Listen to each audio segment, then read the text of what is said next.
Très bien. Bonjour à toutes et tous.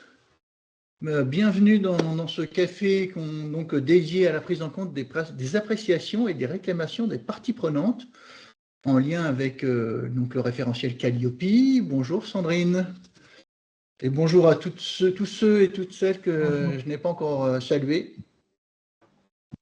Bonjour. Donc ce café, en fait, il fait suite au retour d'expérience que j'ai fait il y a le 10 septembre dernier sur l'orientation client et la satisfaction, voilà, hop, l'orientation client et la satisfaction des usagers. Donc j'avais fait un retour d'expérience sur ces deux thématiques-là qui sont quand même étroitement liées. Et je vous avais présenté donc le dispositif qui avait été mis en place au sein de l'AMU pour évaluer donc la satisfaction de nos usagers sur le processus d'assistance.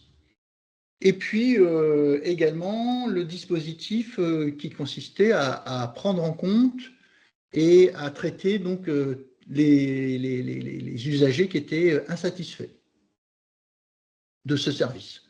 Donc, je vous avais présenté donc ce dispositif-là et je me suis dit qu'il serait bien aujourd'hui d'échanger sur comment Calliope euh, intègre dans son référentiel les exigences sur justement cette prise en compte des appréciations, la mise en place de dispositifs ou de process ou de procédures pour prendre en compte les personnes qui ne sont pas satisfaites et puis traiter le traitement des parties prenantes. Donc vous allez le voir, j'ai pas prévu beaucoup de slides, hein, j'ai que 2-3 slides. L'idée derrière, c'est que d'habitude, c'est moi qui parle beaucoup, mais pour cette fois-ci, j'ai aussi envie de vous entendre, de savoir, voilà, est-ce que vous avez mis en place des choses au sein de votre établissement pour traiter donc les appréciations et réclamations? Est-ce que ça fonctionne bien? Est-ce qu'il y a des choses qui pourraient être améliorées? Est-ce que vous utilisez des outils du marché pour traiter toutes ces réclamations et gérer les appréciations? Voilà, donc un échange entre nous sur ces thématiques-là. Donc, je vous rappelle, si vous pouvez allumer votre caméra, c'est beaucoup plus sympa. N'hésitez pas à intervenir, hein, vous ouvrez votre micro et vous levez la main. Et si je ne vois pas que vous avez levé la main, surtout n'hésitez pas à m'interrompre.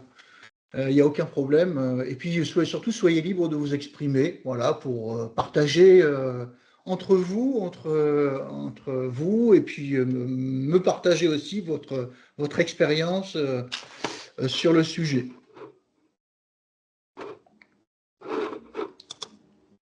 Alors, un ordre du jour assez simple, hein. Donc, première partie avec dit le référentiel Calliope à ce sujet. Bon, là, je pense que je ne vais pas vous apprendre grand-chose, hein, parce que vous devez être normalement beaucoup plus experte que moi sur le sujet.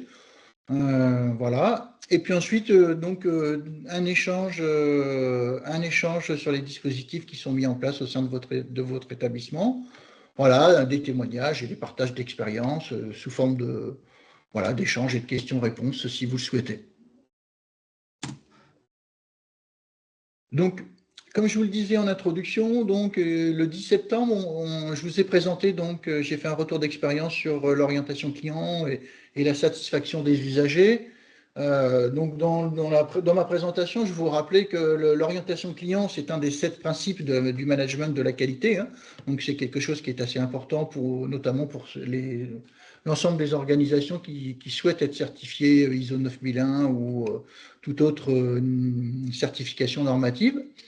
Donc, l'ISO aborde cette thématique dans les chapitres 5.1.2 sur l'orientation client, tout un chapitre sur l'orientation client.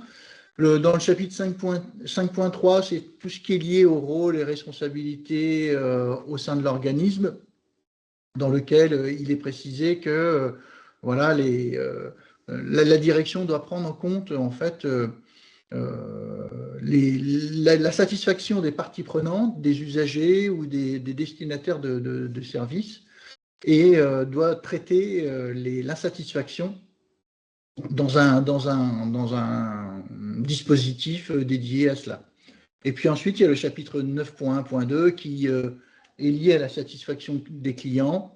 Donc, dans la norme, on parle de clients, mais bon, dans l'environnement de l'ESR, on peut parler d'usagers, d'étudiants, de bénéficiaires aussi. J'avais fait une petite aparté sur Calliope et donc les critères qui concernent donc l'orientation client et leur satisfaction. Et puis une petite précision sur la commission des titres d'ingénieur qui, à travers son critère donc B2, là, tout ce qui est lié à la démarche qualité et à l'amélioration continue, exprime donc des exigences pour traiter, identifier, évaluer les services que l'organisation rend à ses parties prenantes, et puis traiter cette satisfaction, enregistrer l'ensemble des résultats, et puis mettre en place un plan d'action pour essayer d'améliorer le dispositif qui est déjà en place. Voilà, donc un petit retour sur ce qui avait été dit tout début septembre. Et donc l'évaluation de la satisfaction, donc dans Calliope, il est présent donc dans le critère 1, le critère 7. On va les passer en revue, mais très, très rapidement, hein, parce que, bien entendu, vous les connaissez mieux que moi. Donc, dans le critère 1, donc, qui concerne donc, les conditions d'information du public sur les prestations proposées, les délais pour y accéder et l'ensemble des résultats obtenus, il y a un indicateur qui précise que, en fait, le prestataire diffuse des indicateurs de résultats adaptés à la nature des prestations mises en œuvre et des publics accueillis. Donc cet indicateur, il parle de taux de satisfaction des stagiaires et des clients. Il est précisé dans les exemples d'indicateurs que donc le prestataire doit calculer et diffuser donc ces indicateurs au sein d'outils de communication à destination des parties prenantes. Et là, j'avais une question pour vous, pour savoir quel type d'indicateur vous avez implémenté dans votre établissement pour répondre à cet indicateur-là, l'indicateur numéro 2. Est-ce que vous avez mis en place des choses spécifiques ou est-ce que quelqu'un souhaite partager son expérience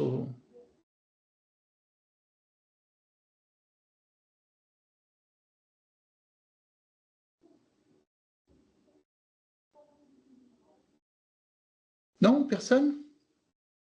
Le café va être très rapide si vous ne parlez pas, parce que je ne Bonjour. vais pas avoir… Ah, Swazik.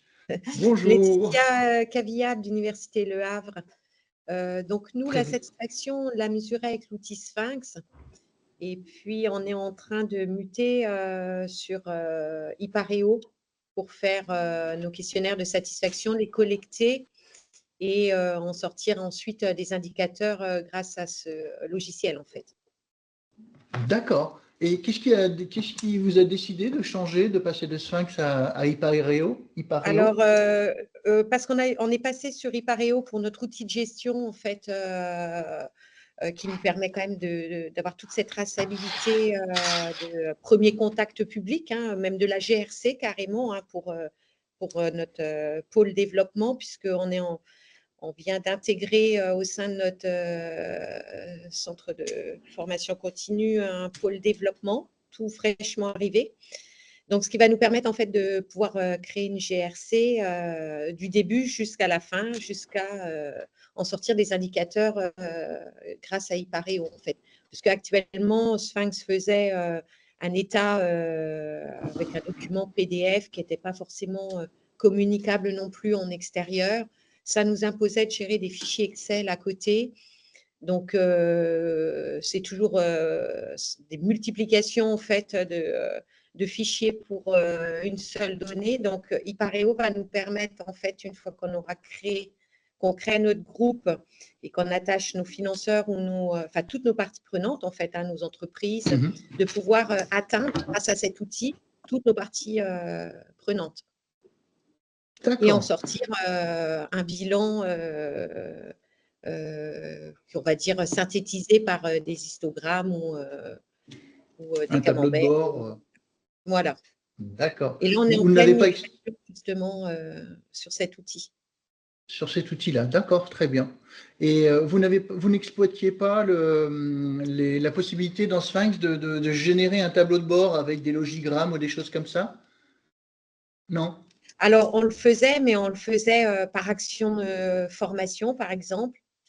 Et D'accord. Hmm. ça multipliait les documents et on avait toujours cette problématique en interne de pouvoir aussi après communiquer sur nos sites internet, communiquer sur nos plaquettes. En fait, on avait toujours un petit peu un frein qui du coup ne satisfaisait pas du tout et qui là va Hypareo d'autant plus nous permettre d'être plus performants puisqu'il va traiter les données et nous les donner toutes faites en fait plus qu'à communiquer après pour l'afficher au public. Ouais, d'accord. Ah, très bien. Et c'est vrai On que avait la cette communication, difficulté, hein. C'est ouais, vrai la qu'avec ça, on avait communication cette des difficulté. indicateurs, ouais, c'est un Pardon? problème, la communication des indicateurs. C'est une vraie stratégie de communication parce qu'il faut que ça soit affiché en externe. Il faut que quand même ces indicateurs soient facilement compréhensibles et interprétables par les personnes qui vont les lire. Donc ça doit s'accompagner quand même d'informations qui précisent ben, comment il a été calculé, j'imagine, et puis à quoi il correspond. Et c'est vrai que c'est pas C'est simple à mettre en non, œuvre. non, c'est tout le temps la problématique en fait de récolter les données, on va dire c'est assez facile. Il faut juste essayer Tout d'être à fait. assez performant pour éviter de les collecter dans tous les sens et d'avoir des tas de fichiers à gérer. Donc c'est vrai que quand on a un outil qui peut centraliser, une fois qu'on a rentré toutes les données et qui peut centraliser et faire du publipostage, donc ça c'est, je dirais avec Ouais, des dates programmées, c'est vrai que c'est génial. Et après, c'est encore, nous, on a encore ce gros travail aussi, c'est d'arriver à apporter ces éléments en fait à notre service communication de l'établissement pour une diffusion agréable en fait et pas avoir tout à fait. qu'une ligne en fait qui nous donne un taux de satisfaction. C'est tout Ouais, le tout à fait. travail qui nous reste encore à développer en interne. Très bien. Merci Laetitia. Il Mais y de avait rien. Swazik qui souhaitait intervenir aussi. Oui, après, ben, je pense que c'est un peu comme tout le monde. Nous, on fait aussi des enquêtes de satisfaction stagiaires et des enquêtes de satisfaction des maîtres d'apprentissage et tuteurs entreprises. On affiche pour l'instant que le taux de satisfaction stagiaire. Et on a un changement aussi qui est en cours parce qu'autrefois, c'était moi qui faisais les enquêtes via l'outil Lime Survey. Et là, la partie stagiaire est réalisée par en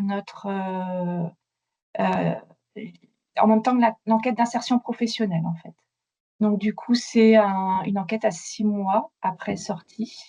Et du coup, on intègre cette question du taux de satisfaction et toute cette partie-là lors de l'enquête d'insertion pro qui nous donne, en fait, pourquoi on a fait ce choix-là, des meilleurs retours, en fait. Et c'est pour ne pas non plus surcharger les stagiaires de différentes enquêtes qui viennent de Tout à tous les fait. services de l'université. On essaie du coup de tout faire en une fois. Oui, tout à fait. C'est vrai que c'est une vraie stratégie, les enquêtes de satisfaction, enfin toutes les enquêtes qu'on envoie, il faut y réfléchir de façon globale pour ne pas surcharger les destinataires de multiples enquêtes. Après, le taux de réponse a tendance à baisser un peu. Et c'est important, oui, d'y réfléchir en avance. Et c'est pas simple pour mettre en place ce type de stratégie. Ouais. D'accord. Et vous avez parlé d'un outil que vous utilisiez qui s'appelait, Oui, je sais pas c'est bien. Lime Survey. C'est vraiment l'outil mis en place par l'université pour D'accord. plusieurs enquêtes différentes. Après, l'IP, par contre, utilise Sphinx. Parce que du coup, là, c'est plus. D'accord. Ouais. Très bien. Merci, Swazik. Sandrine? Oui, bonjour. Nous sommes à une échelle un peu moindre, hein, puisqu'on n'a que 400 étudiants. Ce qui a été mis en place, alors c'est un peu le même principe, ça va être redondant avec ce qui vient d'être dit. Nous, on met en place des enquêtes de satisfaction avec SurveyMonkey. Donc, c'est le même principe que l'AIM Survey. Et donc, on fait à la fois le taux de satisfaction qui sont faits dans ces enquêtes pour les étudiants qui sont encore en poste, et on y intègre également les résultats des enquêtes d'insertion professionnelle, donc à la sortie des étudiants. Après, j'insiste bien sur le critère, donc critère 1, indicateur 2. Il ne s'agit pas que des taux de satisfaction pour pouvoir répondre à ce critère. Oui. Voilà, j'insiste bien là-dessus Oui. pour que ce soit clair et concis, c'est-à-dire qu'en fait, il demande plusieurs indicateurs, dont l'indicateur de satisfaction, mais il n'y a pas que celui-là auquel il faut réfléchir. Oui, tout à fait. Oui, oui, c'est vrai que c'est bien précisé. Il y a le nombre de stagiaires, le taux d'abandon, Voilà, le taux de exactement. retour des enquêtes. Voilà, il propose plusieurs indicateurs et notamment pour la formation, pour les CBC et puis pour la VAE également aussi. Oui. Oui, oui, tout à fait. Le taux de satisfaction, c'est pas uniquement ça. Ça fait partie c'est un élément de réponse de l'indicateur 2. Mais ça ne répond pas complètement, si on ne donne que les taux de satisfaction des stagiaires, ça ne répondra pas complètement à l'indicateur 2, j'insiste. Oui, tout à fait. Et les autres indicateurs qui sont proposés dans cet indicateur 2, vous les couvrez aussi donc? Peut-être que vous en avez d'autres aussi qui sont Alors moi, pas je cités les ici. couvre, on a le taux de réussite, par exemple. On a le taux de diplomation, on a le taux d'adéquation formation-emploi. Donc ça, on le trouve dans l'enquête d'insertion professionnelle, où on fait un ratio. En fait, nous, on est spécialistes textiles, et donc on fait un ratio sur nos jeunes diplômés qui trouvent un emploi, et on s'assure que l'emploi est bien en adéquation avec le diplôme qu'ils viennent d'obtenir, par exemple. D'accord. Voilà. Et vous arrivez facilement à recueillir cette information? On Une a, fois on que a, l'étudiant. on a Ouais. un taux de réponse qui frôle les 60%. C'est plutôt pas mal. Ah, En fait, on a un bon système. On a une association d'alumni, et en fait, les alumni se font connaître auprès des jeunes diplômés et insistent aussi sur le fait qu'il faut effectivement s'inscrire à cette association, mais aussi répondre à l'enquête. Donc, en fait, on fait une double communication, à la fois par l'école et à la fois par l'association des alumni. Donc, on a un bon taux de retour. D'accord. On voit bien que le travail collaboratif marche bien. Enfin, voilà, c'est en travaillant de façon transverse avec différents autres services pour permettre de recueillir toutes les informations qui permettent de constituer tous ces indicateurs. Merci beaucoup, Sandrine. Voilà. Il y avait Cécile. Bonjour, Cécile. Bonjour. Du coup, en entendant parler tout le monde, ça va faire un peu redite, mais donc pour le critère 7, nous, on fait des enquêtes de satisfaction, évaluation des enseignements, évaluation des formations. Voilà. Et alors, également des enquêtes. Donc, quand je réponds au critère 7, on fait aussi des enquêtes de satisfaction entreprise et financeurs. Ça, c'est l'auditeur Calliope qui nous avait demandé de faire ça.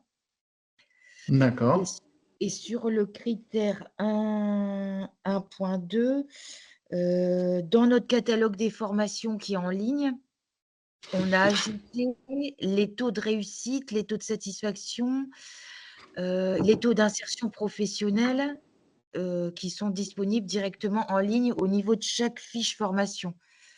Ça, c'est pareil, c'était aussi une demande de l'auditeur que, en fait, faire des enquêtes, avoir des résultats, c'est bien beau, mais il fallait que ça soit accessible au grand public. Voilà. Tout à fait. Et après, c'est publié sur le site de ton établissement et dans la fiche formation, il y a le taux de réussite, toutes ces informations-là? C'est ça? Ouais, quand on rentre dans le catalogue de formation, fiche formation par fiche formation, on a ces infos. D'accord. Ah oui, c'est très, très bien. Vous êtes quasiment tous sur le même principe, c'est-à-dire sur sur le site internet de votre établissement, vous avez fiche de formation par fiche de formation, différents indicateurs qui permettent voilà, de s'assurer que tout le monde est bien destinataire et que, voilà, que c'est mis en œuvre pour tous les publics, quoi. Merci beaucoup, Cécile. Bien, merci pour ces retours. C'est toujours intéressant, même si il y a de la redite, mais quand même, on se rend bien compte que vous, voilà, vous travaillez de façon à peu près tous de la même façon pour récupérer les informations. C'est toujours intéressant. Ensuite, dans le critère 7, alors normalement, j'en ai pas oublié, l'indicateur 30, donc là, c'est pareil, cet indicateur précise que le prestataire recueille les appréciations des parties prenantes, donc qui concerne donc tout ce qui est bénéficiaire, financeur, équipe pédagogique et entreprise concernée.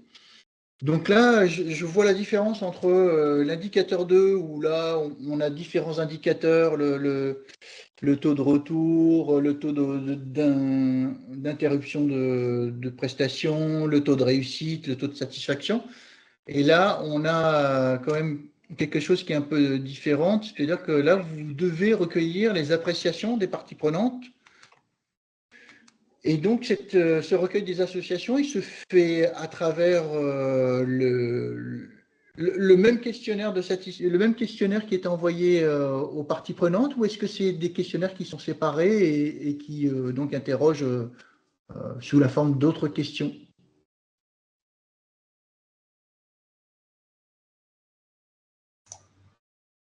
Je peux prendre la parole si tu veux, Frédéric.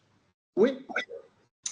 Donc, toujours Sandrine, école d'ingénieur, 400 étudiants. Je remets bien dans le contexte, hein, parce que c'est vrai qu'on n'a pas toujours les mêmes besoins.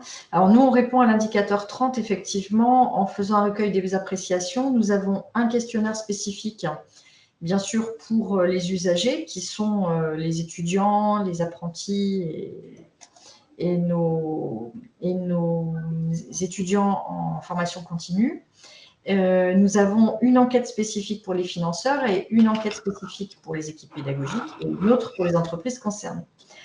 Et donc, notre grosse problématique sur cet indicateur, c'est de n'obtenir que quelques réponses. Par exemple, concernant les entreprises concernées, nous nous sommes retrouvés cette année avec une seule réponse sur 18 qui ont été contactés. Voilà. Je ne sais pas si je réponds pleinement à la question, mais effectivement, oui, nous avons un recueil, nous avons une enquête par typologie d'intervenants. D'intervenants, d'accord. Et là, je m'adresse à tous les autres établissements. Vous avez, comme Sandrine, des difficultés pour recueillir les appréciations des autres parties prenantes, ou est-ce que dans votre établissement, ça fonctionne bien parce que vous envoyez qu'un seul questionnaire et dans lequel vous évaluez la satisfaction et le recueil des appréciations se fait en même temps? Laetitia, vous aviez la main levée. Alors oui, on rencontre les mêmes problèmes en fait, hein, même quand on était sous Sphinx. On a bien des questionnaires particuliers et la difficulté que l'on a rencontrée était d'avoir des réponses de nos financeurs ou des entreprises. Alors, quelquefois, on voyait justement qu'il y avait des débuts de renseignements de questionnaires avec un abandon, mais on n'en sortait aucun résultat en fait.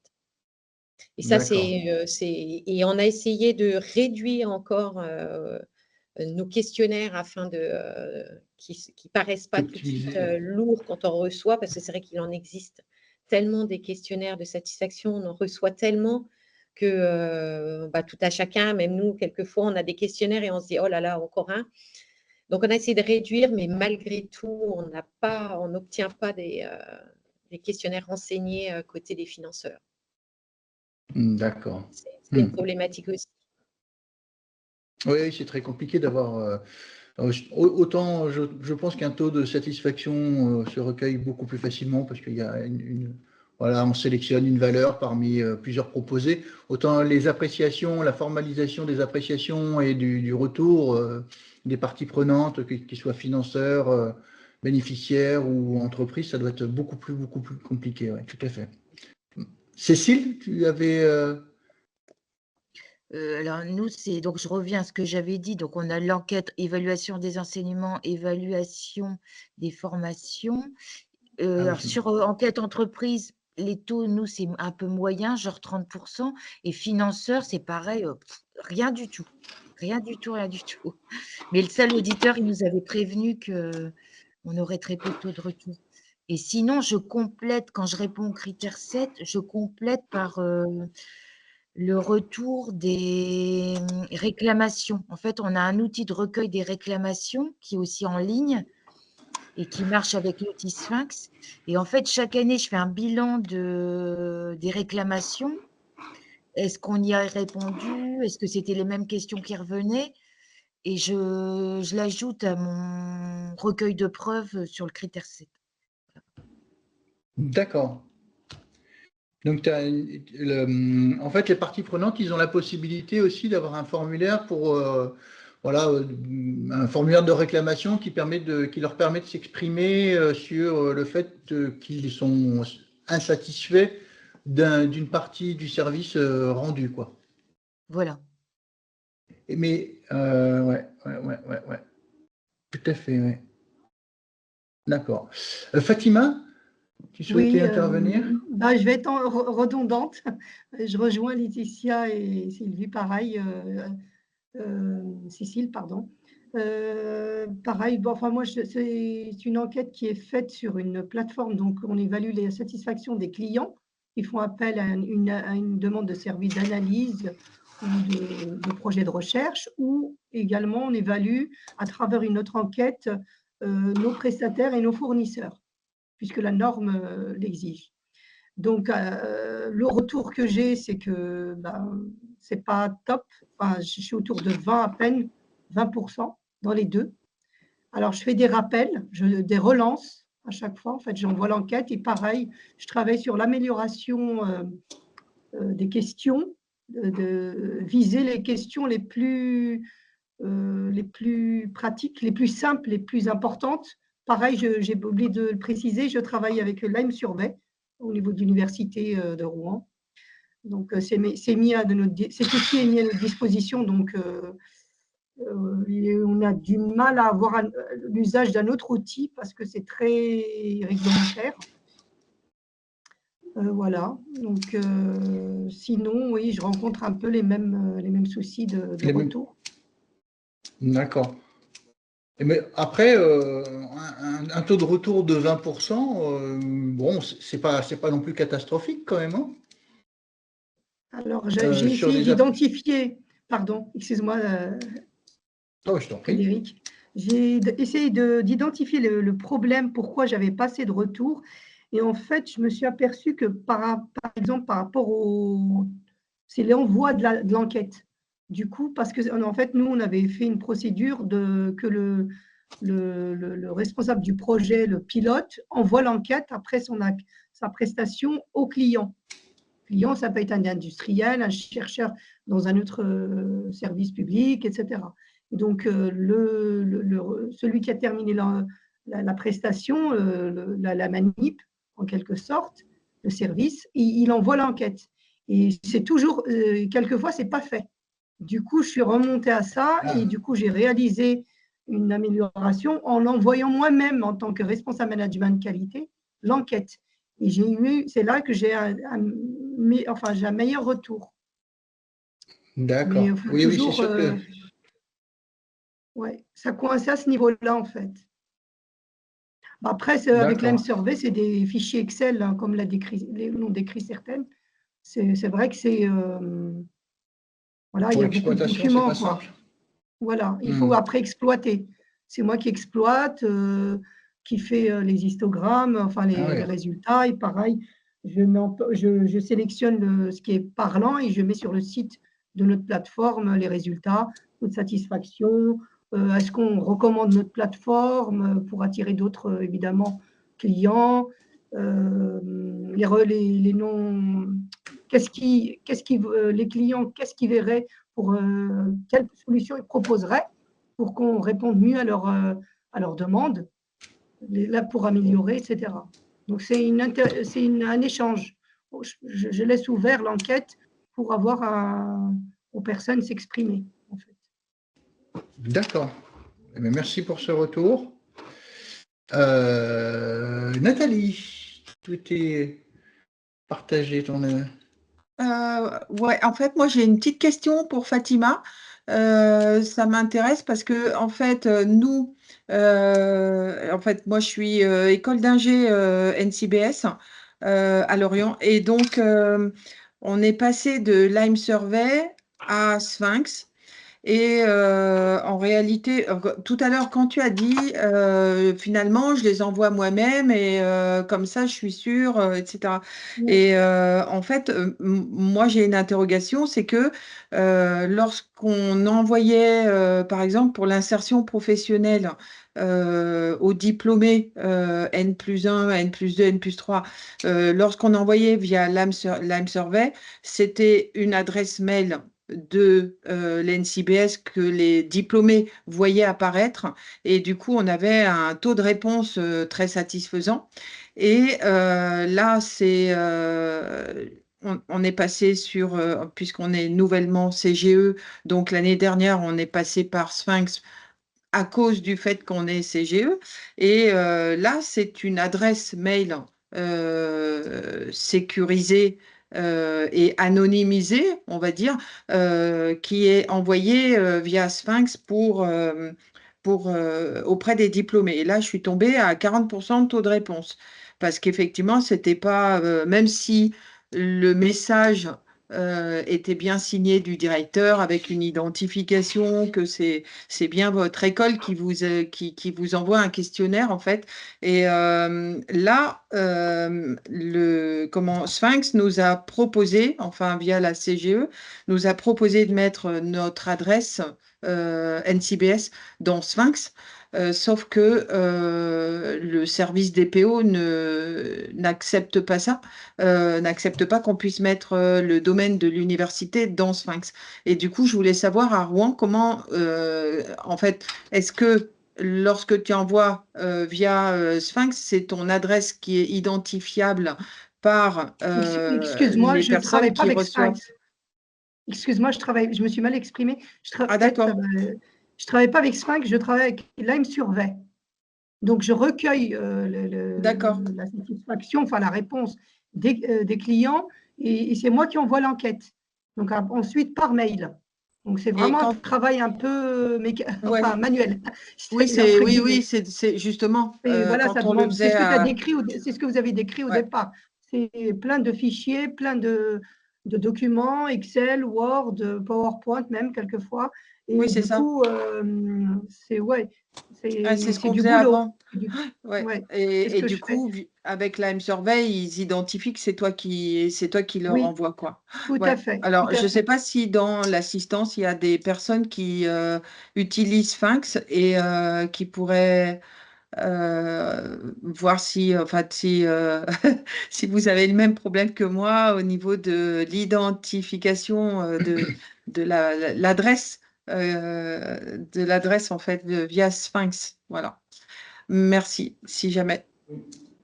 Ouais, la personnalisation de l'adresse l'adresse de départ du questionnaire Sphinx. Il y a Pascal Bah, qui souhaitait. le fait que ça soit plus une adresse NCBS, si tu veux, ça nous a divisé par deux Oui, le tout à fait. nombre de taux de réponse. Voilà. C'est juste Eh ça le oui, je problème. comprends. Voilà. Alors, il y avait Pascal, il me semble, qui souhaitait Oui, bonjour. intervenir. Donc moi, je suis la coloc de Pascal, c'est Manuela. D'accord. Je travaille sur, Enchanté. on travaille sur Sphinx, Sphinx Online.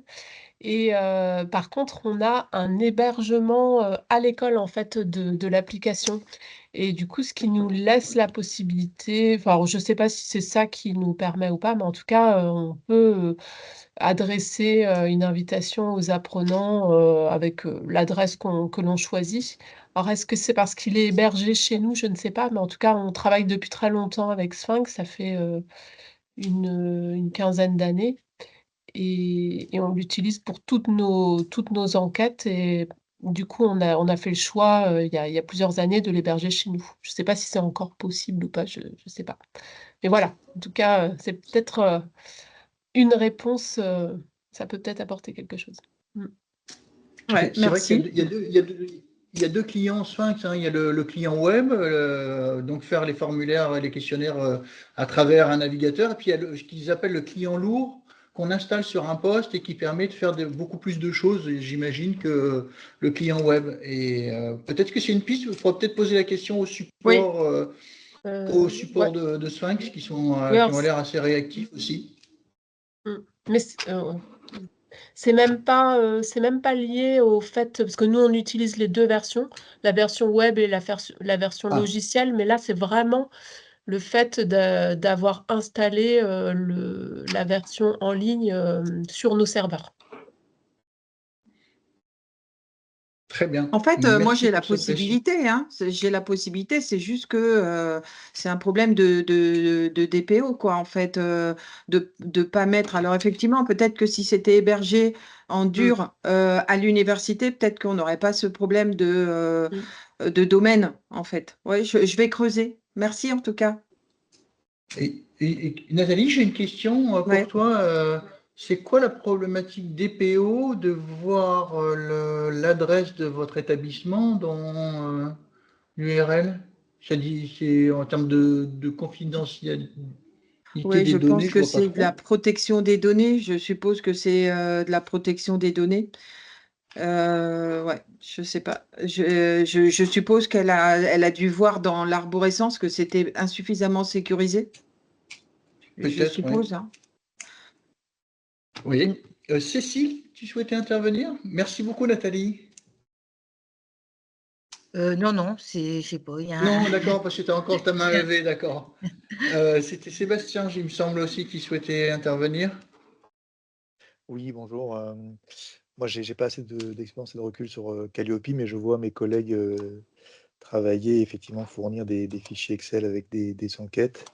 Mais je profite qu'il y a beaucoup de monde là réuni qui travaille sur ces sujets pour poser une ou deux questions et une ou deux remarques. La première, ça concerne effectivement, j'ai vu que parmi les outils que je connaissais pas, notamment SurveyMonkey, ça semble être un éditeur américain. Là aussi, ça ne pose pas de problème, pour le DPO, pour le fait de stocker des données sur des clouds, qui sont, des données confidentielles sur des clouds, étrangers. Est-ce que vous rencontrez cette problématique avec cet outil? La deuxième question concernait, un petit peu les prix de, Ipareo. J'ai été voir rapidement, il n'y a pas beaucoup de détails sur les fonctionnalités, mais j'ai pas vraiment compris en quoi c'était plus avantageux que Sphinx, que j'ai découvert un petit peu. Voilà, 2 questions. Est-ce que quelqu'un souhaite répondre à la question de Sébastien sur l'hébergement des données via l'outil SurveyMonkey qui logiquement se fait à l'étranger, et puis la simplicité des d'Ipareo par rapport à Sphinx? Alors moi, je peux répondre pour Ouais, Ipareo. En fait, avec plaisir. voilà, du fait que c'est notre outil de gestion qu'on a mis en place en interne, on profite de cet outil en fait qui donne cette possibilité d'aller jusqu'aux enquêtes de satisfaction, que ce soit pour l'apprentissage ou pour la formation continue, et qui va nous permettre en fait de ne pas avoir à ressaisir des adresses mail dans un autre outil, puisque on rentre par une fiche contact ou par une création, que ce soit entreprise, financeur ou public. Et dès l'instant qu'on entre par de la GRC, de la gestion par Ipareo, en fait, nous derrière, il n'y a plus qu'à attacher le questionnaire que j'ai créé en amont au groupe de formation ou au groupe de financeurs ou au groupe d'entreprises, en fait. Et celui-ci, après, nous sort nos taux de renseignement ou de Oui, satisfaction donc, à notre analyse. Voilà. En fait, on donc n'a pas depuis la pris même interface, en que fait, vous pour pouvez ça. solliciter le C'est panel, ça créer des formulaires, c'est ça, et envoyer le cet questionnaire. outil a vraiment été déployé jusqu'au bout. C'est ça. En fait, on les crée en amont comme sur Sphinx. On crée nos questionnaires et quand on souhaite envoyer nos questionnaires au même titre que sur Sphinx, soit on les envoie de suite, soit on les fait en différé avec des dates d'envoi. Et on va chercher notre questionnaire notre partie prenante en fait dans Hypareo. Et comme c'est renseigné par fiche contact, finalement, avec tout le suivi, aussi bien jusqu'à la pédagogie que financier, puisque cet outil va aussi gérer de la facturation, de la contractualisation, facturation.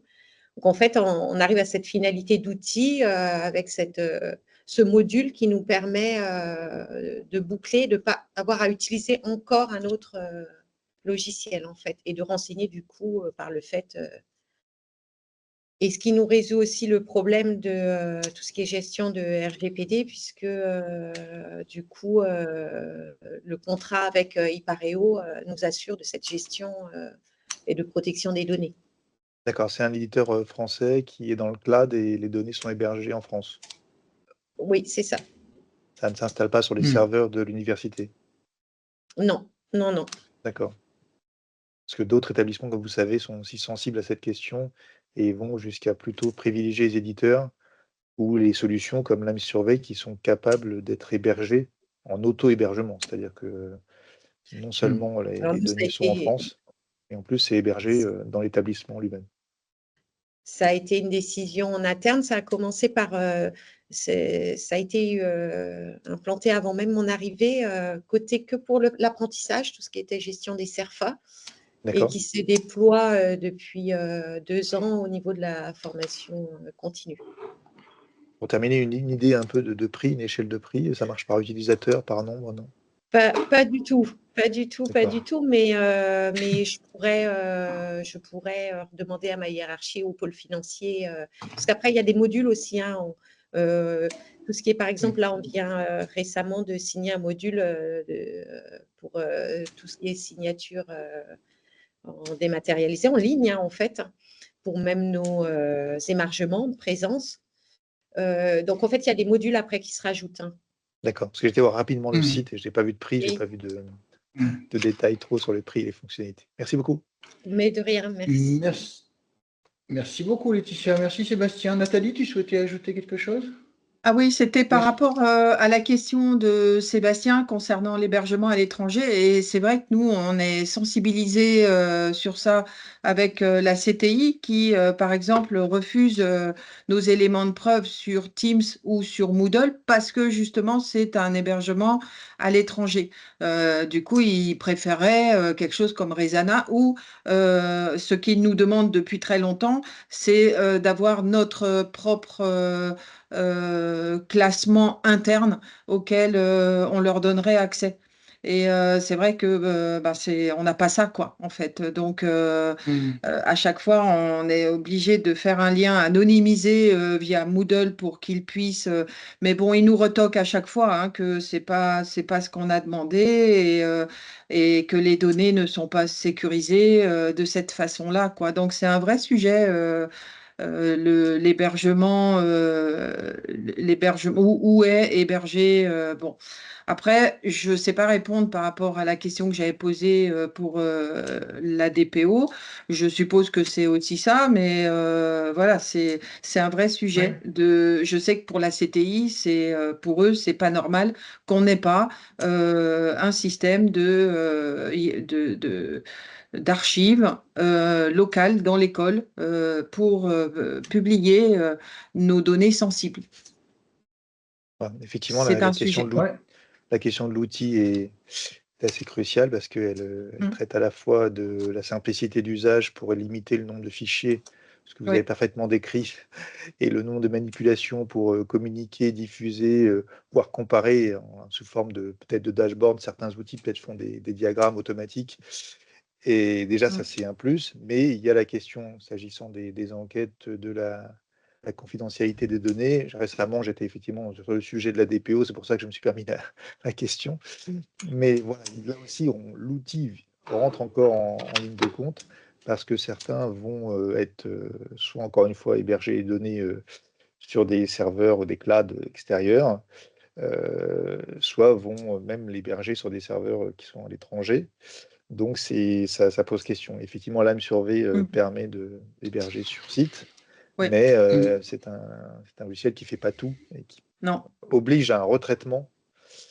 Et même s'agissant de Lime Survey, j'entends autour de moi des débats autour de la protection des données, d'anonymiser les données, les adresses mail, de ne pas pouvoir recouper, quand on a des résultats, les informations pour identifier des personnes. Enfin, tout ça est très complexe.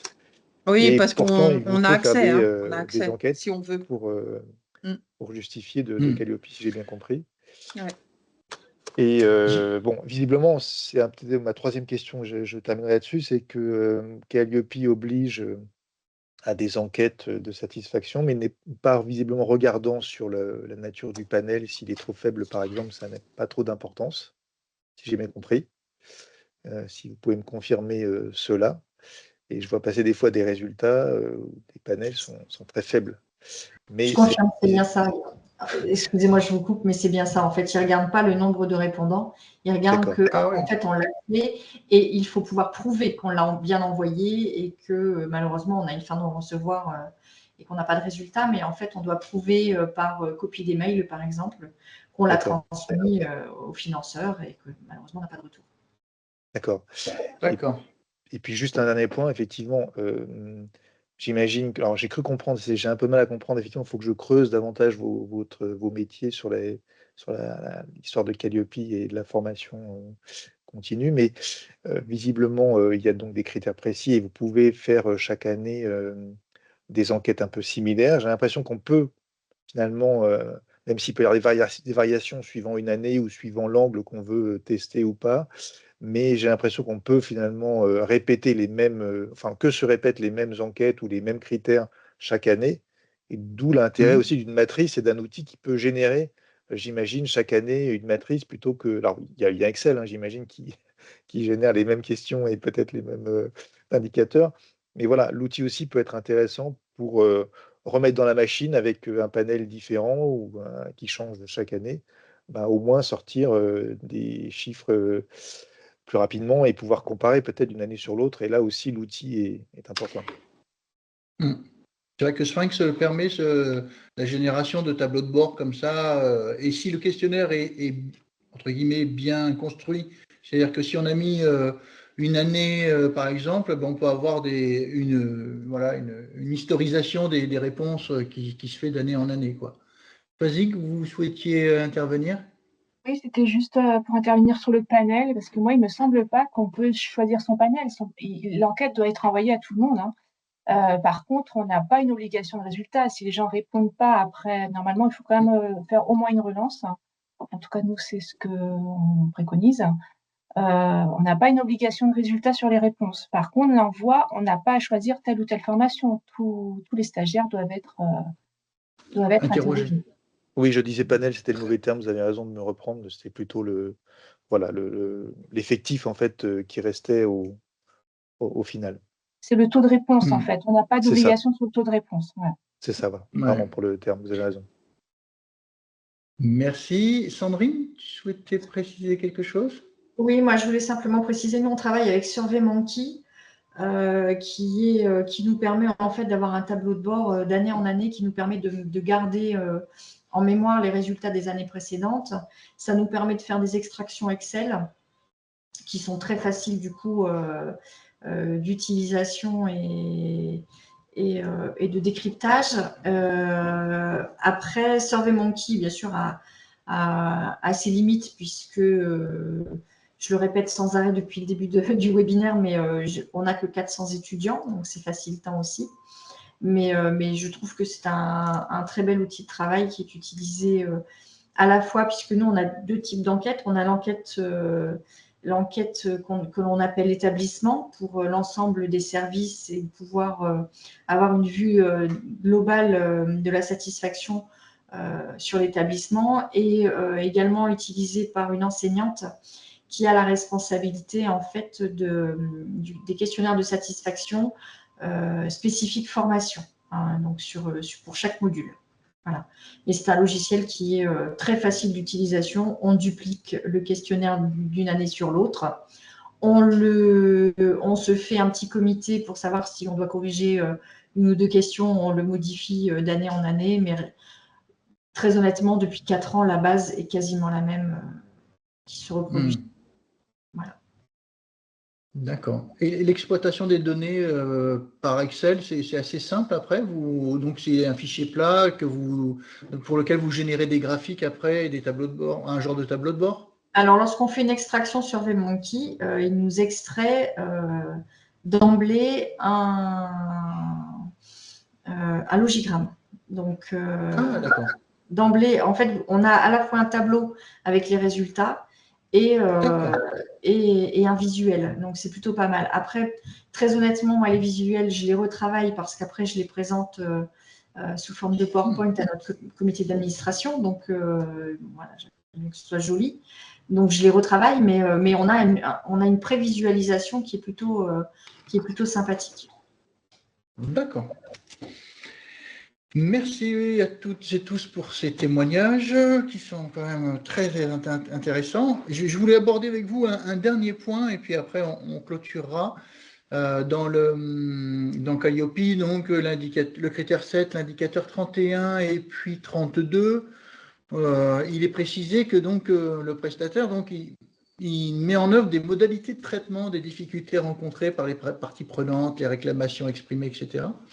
Et donc, je voulais savoir, vous, dans votre établissement, est-ce que vous avez mis en place un process pour gérer ces réclamations et les traiter? Mettre en place un plan d'action pour essayer d'améliorer voilà, le service rendu suite à la formalisation de ces retours. Et voilà, est-ce que vous avez mis en place un processus, une procédure? Est-ce que voilà, vous avez mis en place un comité qui formalise un plan d'action pour essayer d'améliorer le dispositif? Sandrine? Désolée, toujours moi. Non, mais Donc, c'est bien. on a mis en place, nous, un système de boîte à suggestions, boîte à idées, qui est sous 2 formes. La première, c'est une boîte qui se trouve au service des études, qui est anonyme. Ils peuvent venir mettre leur petit papier dans la boîte.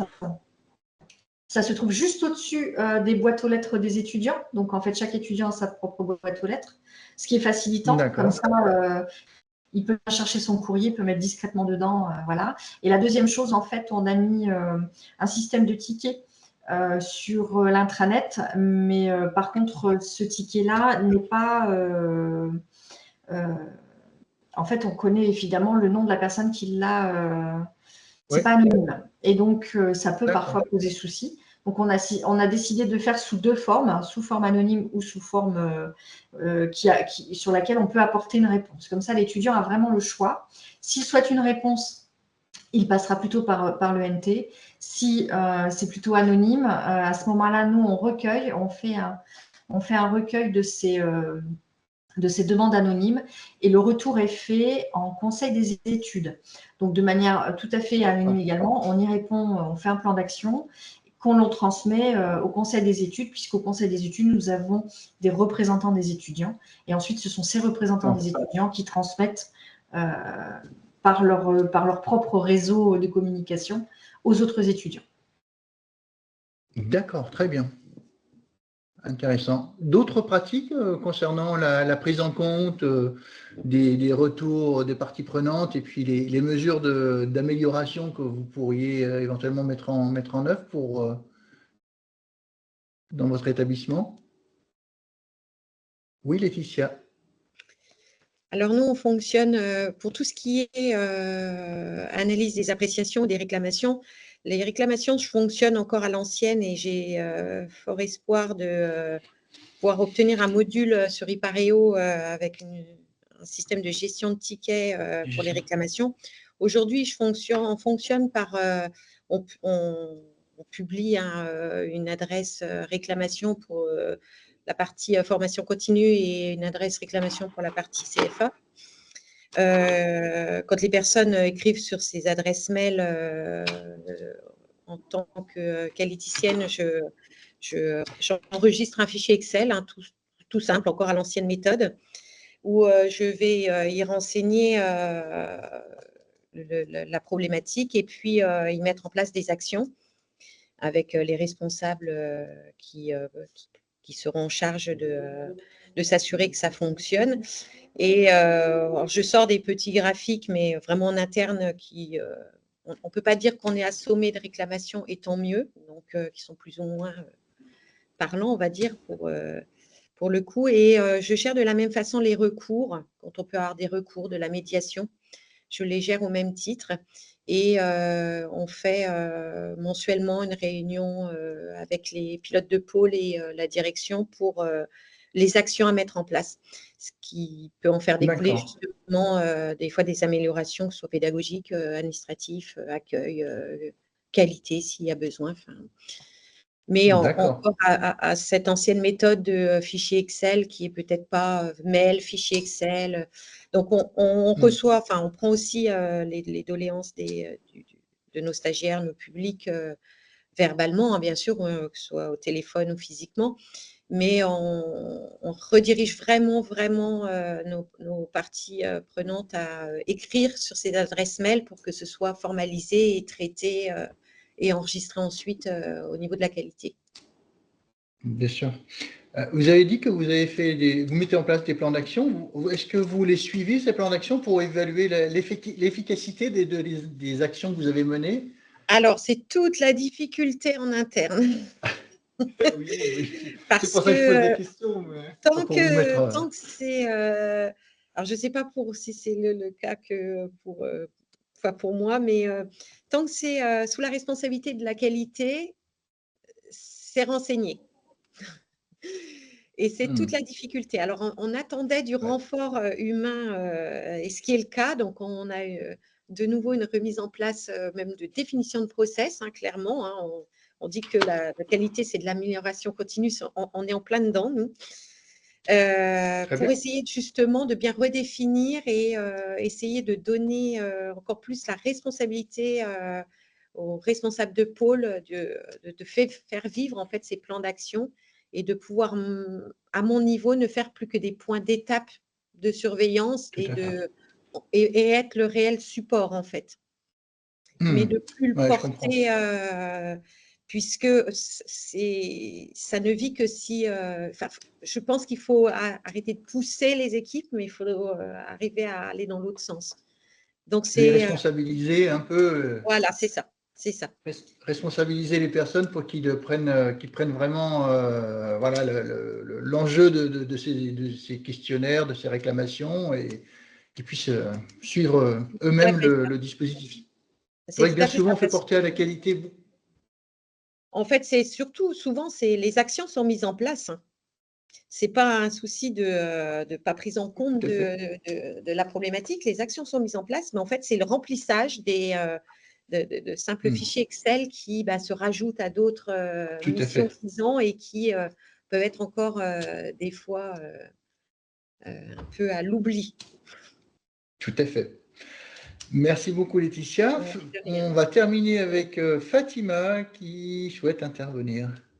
Mais très rapidement, en fait, dans notre structure, donc avec Lime Survey, une fois que j'ai recueilli la satisfaction et les réclamations, donc les réclamations, en fait, moi, je crée, en tant que responsable de qualité, je crée des fiches soit anomalies, soit amélioration. Ça dépend de la tournure, enfin de la réclamation. Et ces fiches sont suivies et sont reportées dans un plan d'action. Et avec qui, quoi, comment. Hein. Et ces plans d'action sont suivis tous les 2 mois en réunion. Donc, on est interrogé et on répond, on en est, et on fait des bilans de fin d'année et avant l'audit, c'est possible, le prochain audit, pour satisfaire ces fiches et ces plans d'action. Enfin, y répondre. Voilà. Très bien. Merci beaucoup pour tes précisions, Fatima. Eh bien, je vois qu'il est déjà midi. Écoutez, est-ce que vous avez des questions ou vous souhaitez conclure, commenter voilà, ce qui s'est dit, les échanges qui ont eu lieu? Oui, Sébastien? Juste, après ces super témoignages, peut-être envisager je sais pas quand, parce qu'on a un programme chargé, mais peut-être des petites démonstrations de ceux qui voudraient le faire sur, les outils qui ont été, cités, Ipareo, SurveyMonkey. Je sais pas Oui. si ça te paraît intéressant. Un retour d'expérience, oui, sur Ou l'utilisation de une ces outils, oui. démo plus tarif, voilà, ça serait Ouais, intéressant. tout à fait. Il a pris ma question. Écoutez, si quelqu'un est intéressé pour faire un petit retour d'expérience, démo et ou tarif, si c'est possible, vous m'envoyez un petit mail et puis on organisera ça pour le début d'année 2025, je pense. Merci Sébastien. Le mot de la fin pour Fatima? Écoutez, je rejoins Sébastien. Il m'a pris les mots. Hein. Je suis particulièrement sur l'outil Ipareo. J'aimerais bien connaître le tarif, pareil que Sébastien, et puis voir un petit peu comment vous procédez. Ça rejoint exactement les mêmes attentes, les mêmes demandes. Voilà. D'accord. Merci d'avance. Merci d'avance. Eh bien, on pourra. Ça me simplifiera beaucoup. Ouais, ça m'aiderait beaucoup parce que là, avec Lime Survey, j'ai beaucoup de.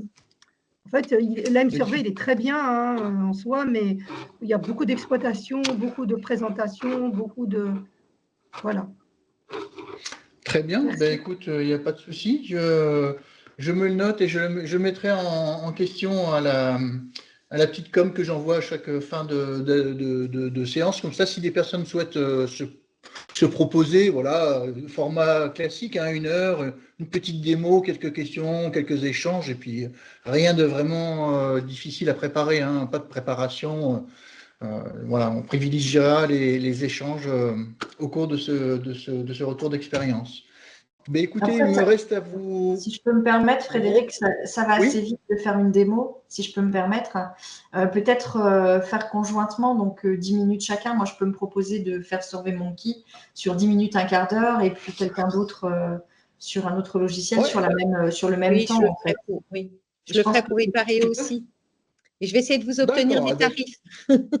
Ah, super. Bon, très bien. Oui, c'est une bonne idée. Oui, tout à fait. De cumuler 2 ou 3 outils sur l'heure, c'est très bien. Comme ça, ça permet d'avoir une vue d'ensemble. Très bien, bonne idée. Eh bien, écoute, je retiens, je le note dans ma tête. Et on fera ça comme ça. Alors, comme ça évitera le nombre d'événements. Écoutez, il ne me reste plus qu'à vous remercier toutes et tous pour voilà, les échanges, les prises de parole, vos retours d'expérience, même si. Voilà, moi j'ai trouvé ça très intéressant. J'avais pas beaucoup de matière moi de mon côté parce que justement j'attendais que vous participiez. Je suis ravi de votre participation. Et puis il me reste plus qu'à vous remercier, à vous souhaiter un bon appétit et puis à vous dire à très bientôt. Merci. Bonne journée. Merci beaucoup. Merci à vous. Merci, au revoir. À bientôt. Au revoir. Au revoir.